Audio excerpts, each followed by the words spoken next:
It's time for This Week in Location-Based Marketing, episode number 18. My name is Rob Woodbridge from Untether.tv or robwoodbridge.com, whichever you choose. Go and find me. I'm with every week, as usual, with Asif Khan from the Location-Based Marketing Association. Found at thelbma.com. Asif, 18th episode. Can you believe this? We're legal in some provinces.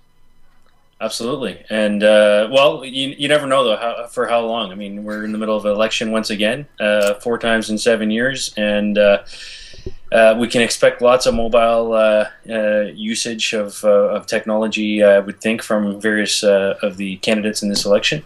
Yep. And we'll see how much of that is location-based and how many tweets are tracked with location and so on. So, anyhow, I'm hoping that I can. Let's get on to our stories for the week. I'm hoping that I can track my politician so that when he actually knocks on my representative, so he knocks on my door, I can pretend that I'm not home. I don't have to look out the window and get caught. How's that?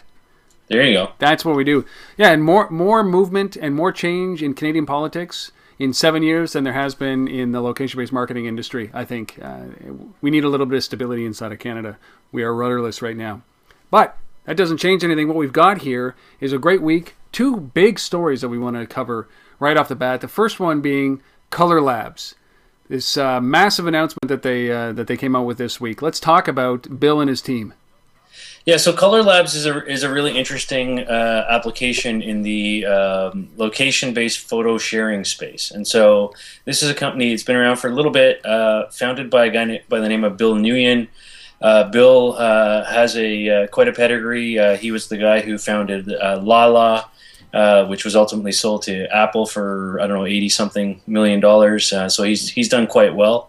And so now he's on to location-based photo sharing. And so what Color Labs does is it aggregates photos based on proximity or location, and then takes all those photos, collects them all up, and uploads them into a common website, regardless of who's taking them or where you are or your personal security settings.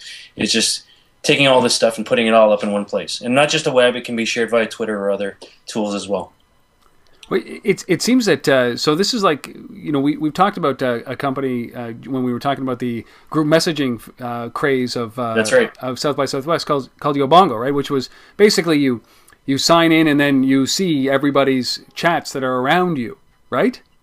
Yeah, it's interesting and I guess a bit worrisome for a lot of people, right? I mean, what we're talking about here is a concept of, in the case of Yobongo, which we talked about before, creating chat rooms on the fly and just dropping people in to those chat rooms effectively, regardless of whether you know them or not, or they're part of your circle of friends, just purely on the basis of they happen to be close by to where you are. Right. And the same is what's happening here with Color Labs and photos. So they're saying, okay, we know you're here. You may not know these other people who are taking photos, nearby to where you are. But, just because you're all in Times Square, we're going to take all those photos and we're going to, aggregate them and put them all up on one site. So on the one hand, I see good applications for this, when you're at events and concerts and outdoor, things like, big outdoor music festivals and things like that in terms Absolutely. of aggregating content. Or maybe you're at a, university graduation or something like that. Like capturing where you don't have the experiences. time to kind of associate with individuals and create groups of friends, and you can just quickly get content aggregated. Well, that makes sense. On the other hand, you have to question the security issues, I think, to some extent.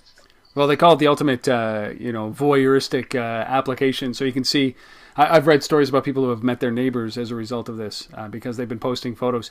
Now I'm using it in Ottawa, and I'm alone. I think I'm the only one. It's a pretty lonely experience, just posting your own photos and having nobody else around. Yeah, I've tried it in multiple locations in the city of Ottawa, and not a single person that I have found or been in proximity to is using it. Yeah, and it's not well known yet, but it soon will be, and it soon will be because they just raised $41 million. Okay, wow. And $41 million that comes with a serious bench behind it in terms of expertise and advice from the investors, and those investors are Bain Capital, Sequoia. Wow. Silicon Valley Bank. These are big companies with huge Rolodexes of contacts, and they're going to make stuff happen. So, Bill's done well with Lala. He'll do well again with Color Labs. I have no doubt about that. And on the security front, just to finish this off, I'll read you the quote that I picked up from the release. This is what Bill says: "The days of having to say anything are done." This is what he told the Associated Press. "There's no more profiles. There's no more friending. There's no more electronic dog fence created by Facebook. It's all over. This is the post-PC world. It's a brand new way of sharing." You know what? He has been, not only he, but I think that anytime you have an opportunity to take money from a venture capitalist or an investor, and the terms are right, you look at taking it. And I think he was out there looking for about $10 to $13 million and closed a $41 million round because of the strength that he has on his team. And whatever it is that he's creating here, he's not creating a photo sharing. And I think that's what that quote says. He's not creating a photo sharing application. This might be the first thing that comes out of them. Yeah. But I mean, this is a disruptive team, and I think that's what people are banking on.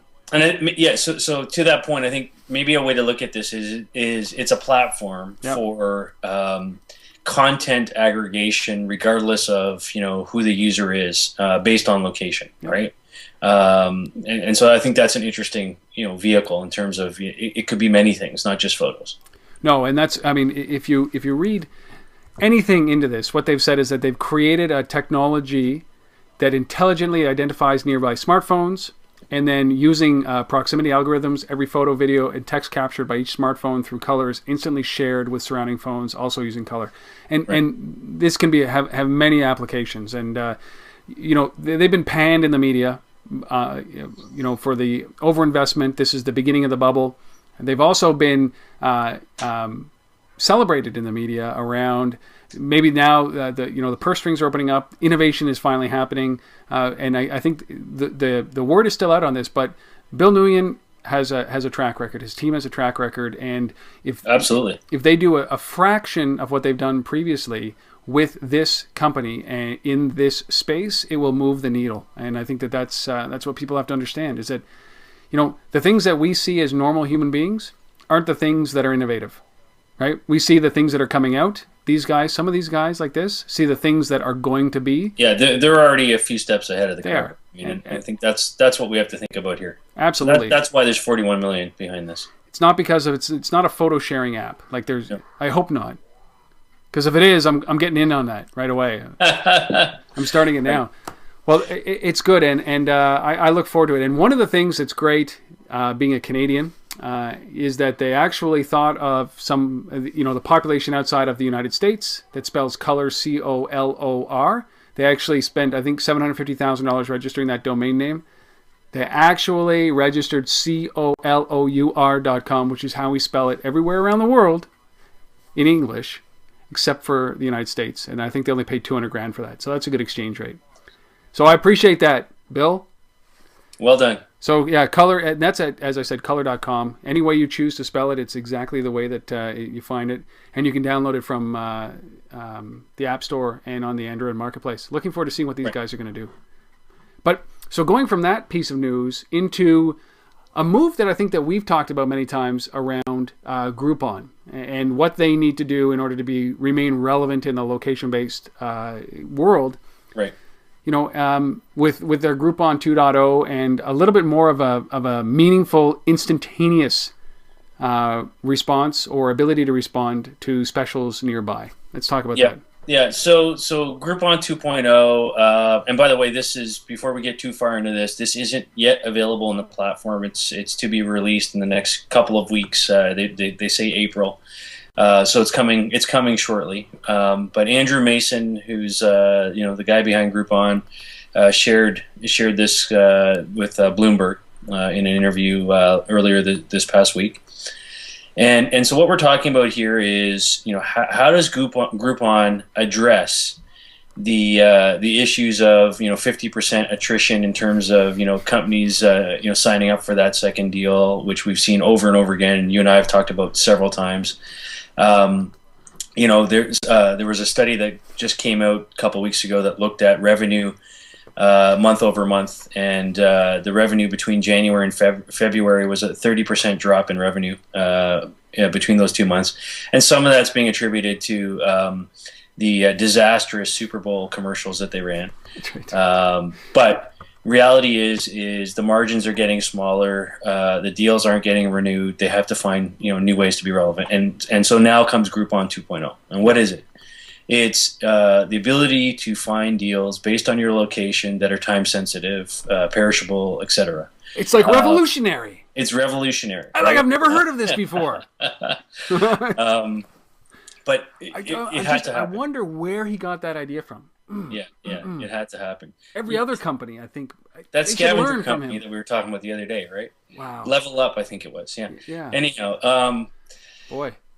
Anyways, this has been a long time coming. I think should have been there from the beginning, but it's there now. And so the way Andrew described it in the interview is effectively you pull up the app on your mobile phone, and it has two big buttons on it. One that says I'm bored, the other one says I'm hungry. Yeah. And you click on which one it is, and then it basically finds you deals that are close to you to satisfy whether you're bored or you're hungry.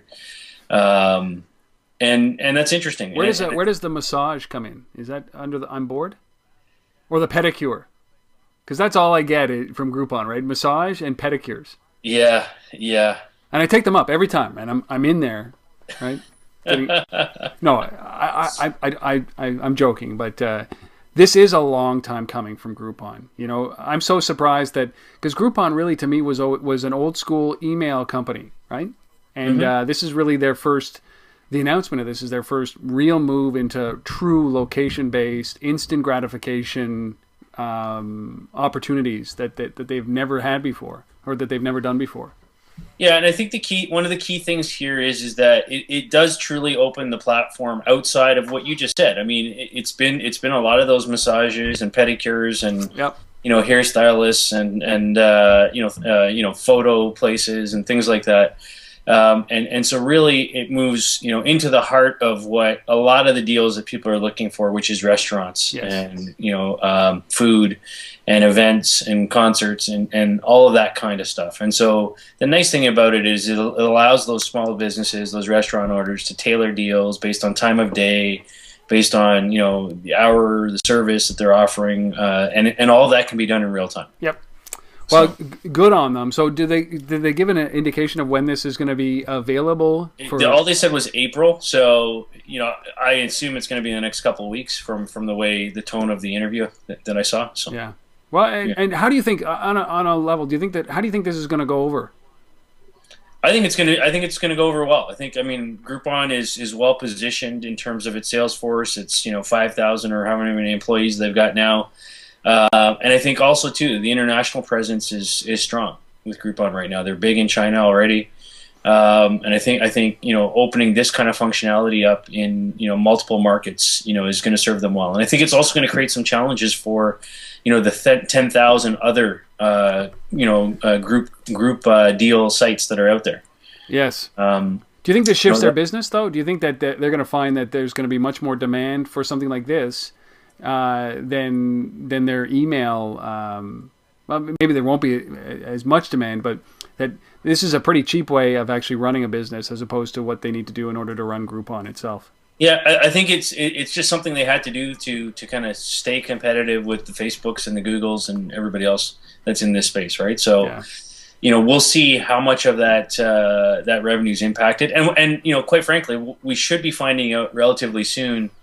The real numbers behind this too, because they still say they're on target for an IPO, with a $25 billion valuation, in April, end of April, early May. So this may time quite nicely with that announcement as well.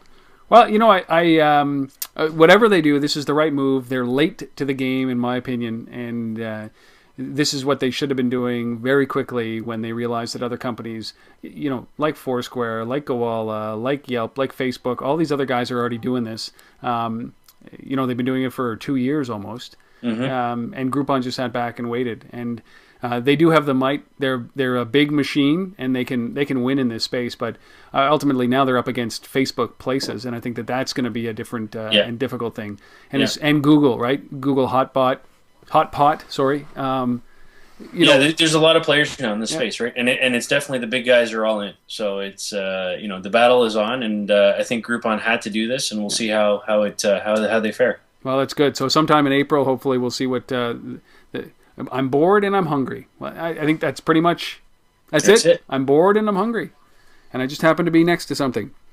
So so color, obviously, huge story. Groupon 2.0, huge story. This is also a huge story, but we'll talk about an announcement that happened this week. You and I had a great opportunity to sit down with John Fisher, who's the CEO and I think chairman of DMTI, to have a conversation about Location Hub that was launched this week.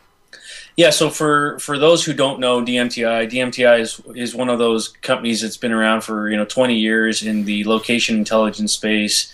Plays primarily in the Canadian market. 7,000 sources of data that feed into helping them provide some of the most accurate location information to various third parties, insurance companies, etc. And so this week they announced Location Hub 2.0, and what that is effectively taking a platform that they've had for a number of years and making it available to the masses, so to speak, in the form of moving it from enterprise software to software as a service, available as a web service. And so now that whole ability to ensure that your location data is accurate, to focus on proper address recognition from a geocoding perspective, proper geocoding. Some of these issues are not things that we see at the consumer level very often, but they're problems that we notice them when they're wrong.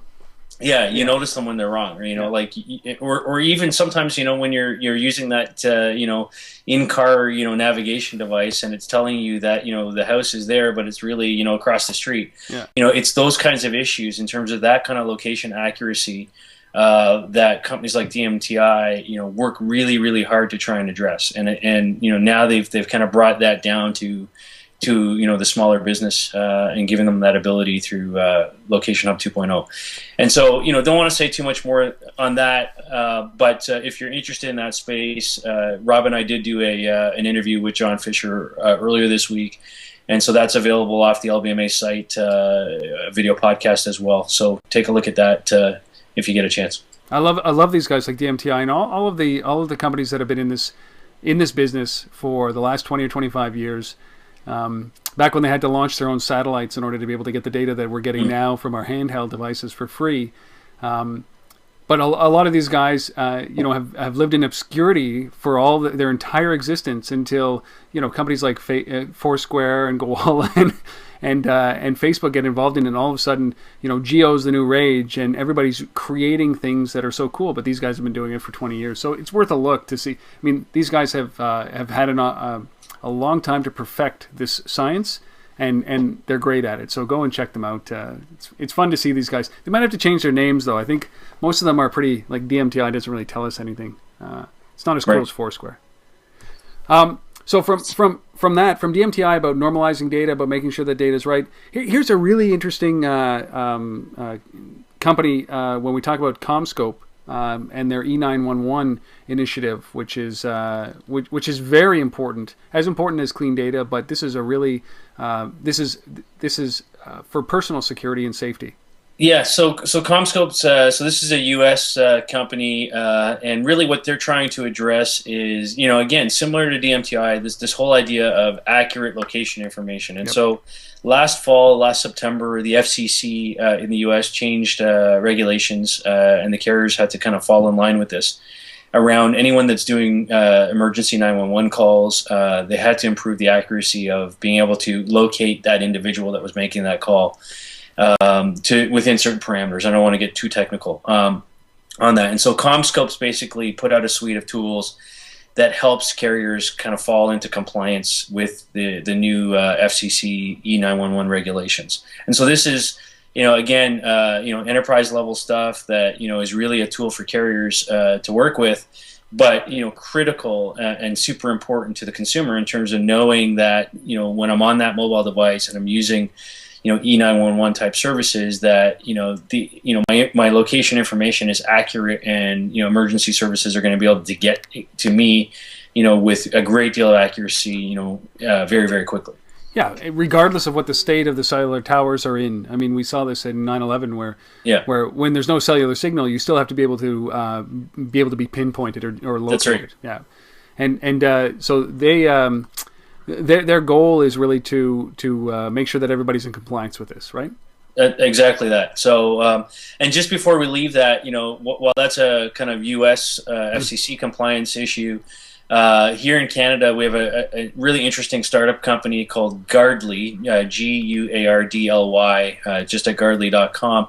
And this is more of a consumer play. So Guardly's got a really interesting app that you can use to basically build your own personal safety network, build small groups of friends and family that you want to notify when you're in an emergency via your mobile device. It also works with the E911 initiative. It also lets you share photos. So let's say you're in an accident, you can quickly snap photos of the accident, distribute them within that small group. So again, this is focused on personal safety, and really interesting app from a Canadian perspective as well. Yeah, Canada. It just happens to be a Canadian company. It is, yeah. And I've sat with Mark Pavlidis and Brett McLean, who are the two mobile engineers and UI UX designers for a different initiative. But Josh has assembled a great team there from a Canadian perspective, and certainly addressing some of the issues that we all feel when we have. We should be leveraging this device for something for our own security. Yeah. And Guardly does a great job of that. And you know what? We can't trumpet the Canadian horn too much. Yeah. So just as far as personal safety is concerned, take a look at CommScope, E911, and Guardly. Yeah, and then here's a perfect example of something that it seems like a no-brainer, a very simple solution that leverages this kind of personal security, but it's for people with Alzheimer's disease. Yeah, and I mean, obviously, this is an issue that Alzheimer's disease is something that affects thousands and thousands of people in North America and around the world every year. And so this just recently at the CTIA wireless conference, there's a company called Omnilink, a U.S. company, and they basically announced a new version of an app that they had built for the Alzheimer's Association. Called Comfort Zone Check-In. And so really what this is it's in partnership with Sprint in the US. And so what happens is that you can layer this new service onto your existing Sprint mobile phone plan, or you can actually get a special device from Sprint that works on the Sprint network. And effectively, you just give this to your family member that you're concerned about, or if you operate a nursing home or something of that effect, you may want to assign these to various individuals that are afflicted with this disease, and effectively allows you to build a geofence and check within that geofence the proximity of those particular individuals as to where they are at any given time. And I think one of the key things about it is, yes, this is about tracking people, but it's with good reason. These are people that we care about, that we're concerned about, that we want to make sure we know where they are. But it also gives some freedom, because you might not think about freedom when you think about tracking people. Yep. But in a lot of situations, in a lot of these nursing homes and elder care environments, we're in situations where people have this disease, and they're in locked environments, in locked corridors and locked hallways, and they can't leave the premises. Potentially this opens it up where they can leave as long as they've got one of these devices attached to them, and where they are. So yeah, I mean, you hear lots of stories about missing people who have wandered off from a home that have Alzheimer's disease, and there are massive searches going on. So this is just like the flip side, is that there's a lot of technology for managing the whereabouts of your children, of your infants and your toddlers, and this is using the technology for good, even if it is tracking somebody. It's a peace of mind tracking, isn't it? Yeah, and another similar example to that. So that one, just to finish that off, that's the Alzheimer's Association of America that's doing this with Sprint, obviously. and Omnilink providing the technology to them. But another example up here in Canada again is the Crohn's and Colitis Foundation here built an app about a year ago called Can't Wait. As the name implies, it's for people afflicted with IBD, irritable bowel disorder. Yeah. And so basically these people, they can't wait. They need to find a bathroom, and as the name implies. And so what this app does, it's fantastic. It basically, tracks all public bathrooms, in shopping malls and all over the place. And you just, pull up the app and you say, hey, I got to go, where's the closest bathroom, uses your location and points you to it. I mean, a no-brainer app, by but so useful. Organization. It's just so useful. That's I'm heartened to see great uses of mobile technology like that, because I see such garbage coming out of so many companies that it's often the simplest, lowest hanging fruit that they're not accomplishing, just like those two applications right there. Yeah. And so good on those two groups. I mean, for sure. And I'm sure there's plenty more out there that I haven't even heard of yet. So well, we should hear about this. This is a good time to call out anybody who knows companies that are doing these things. We'll feature them here. They're doing things that are great in mobile. Get in touch with us. Leave a comment. Reach out to either a C for myself, and we'll feature these guys here, because that's what this is about, trying to make sure that people who are leveraging location-based marketing or location-based services in a good way, in a great way, in an innovative way, get featured. We'll plug them all day long if they're doing the right things. So, on to the product of the week. Yeah, so the product of the week this week is an interesting one. It's called GiftRocket. And really, what they're trying to address at GiftRocket is this whole gift card business of, we get gift cards as gifts. It's very common these days. And quite often, people don't have the time to go buy you a real gift, so they give you a gift card, or they don't know what you want, so they give you a gift card. And sometimes the gift card's for places that you don't shop at and you don't care about, and so you end up trying to go onto one of these other sites like Card Swap or one of these other things where you try and sell your gift card or trade it for something else.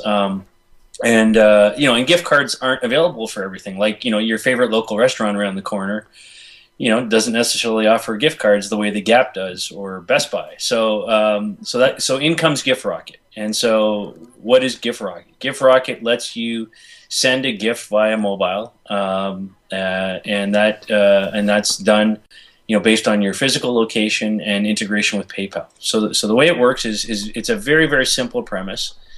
Effectively, you have your favorite diner around the corner that you like to go to, and have your bacon and eggs every morning, and your friends know that, and they're able to basically say, okay, I'm gonna send Rob a $50 gift card for his birthday to his local diner, and so Rob shows up to his local diner and checks in on the platform, so we know you're there effectively, and then.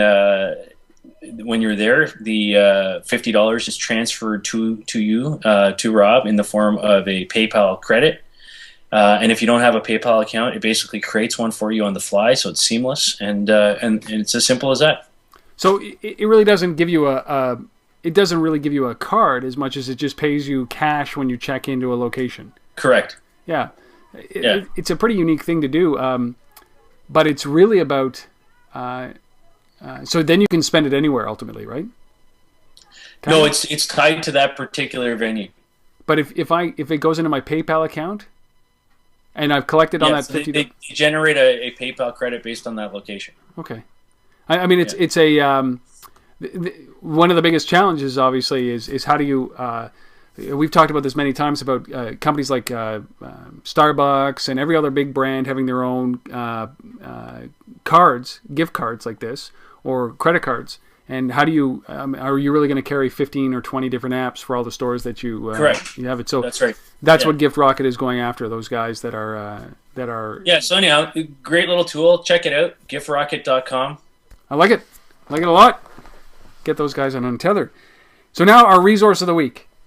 You've gone through this. The resource of the week is from a group called E-Consultancy, and about a week and a half ago or so, they announced something called the Location-Based Marketing Smart Pack. And the way I look at this is it's a 15-page report. Effectively, it combines some of the latest statistics and predictive numbers in terms of how quickly this space is growing from Jaiwire, Gartner, Mobile Marketing Association data, and various others. Puts it all in one place. Provides a bunch of case studies from Foursquare and Gowalla and MyTown and Whirl and a few others. So I look at this as the 15-page primer. They also have E-Consultancy also has something called location-based marketing A to Z. So very similar to that. But really what this is if you're new to this space and you haven't been watching the previous 17 episodes of This Week in Location-Based Marketing, and you need that quick, let's get caught up. This is a good kind of resource to go and take a look at. A little pricey, $350, but 15 pages of quality information available at econsultancy.com. Yeah, and what I just noticed about their website, I mean, it covers the table of contents up there. You get a sample. Is 15 pages including the case studies as well? I don't know, actually. I don't think so. Yeah, that would be that's a short report, but they said that you can either pay $350 for the report or just join for a year for $395. Right. This is so, and you get all the reports. But I like this. I like this kind of stuff. I don't like paying $350, but I think that if this is something that's relevant to your business that you should know and you don't know yet, we talk to a lot of people who are just now starting to come around to location-based marketing and location-based services, and maybe this is the primer that they need.